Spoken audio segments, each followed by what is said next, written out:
This is Jacob with IndieHangover.com, and these are the basics of Boid.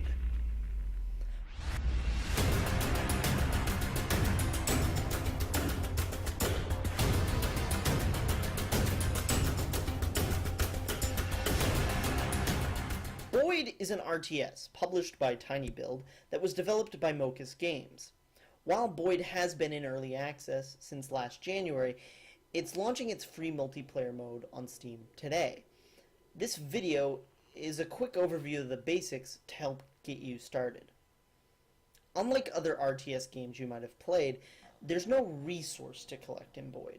Your units are your resource, and you'll need to manage them carefully if you're going to be victorious. The most important thing to control in Boid are the various spawners on the map. These will slowly generate new basic units over time. If you lose these, no matter what you do, you'll eventually run out of units, and thus you're going to lose the game. Any of the 8 unit types can be converted into a different unit type simply by sending them to the corresponding unit bases. First up are the basic units. These are your vanilla guys.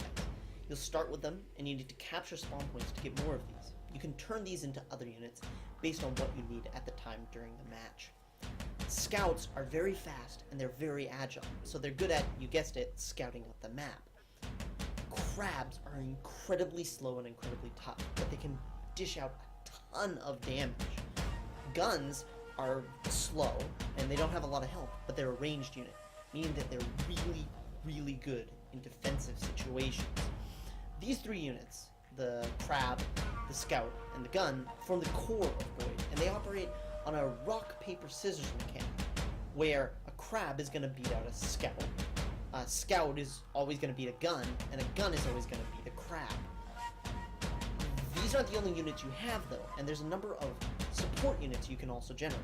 First up is the bomb, a suicide bomber unit that is very fragile and will just get destroyed when attacking, but can be absolutely devastating. Beware, because you can damage yourself with this unit.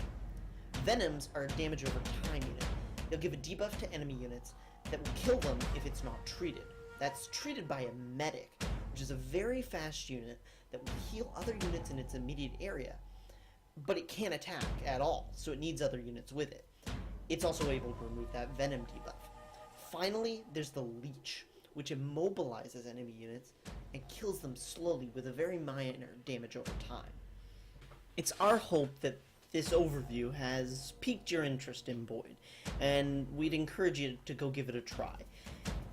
You can find the free multiplayer version of the game on Steam today, and head over to IndieHangover.com to read our impressions on the single-player campaign DLC, which is also available.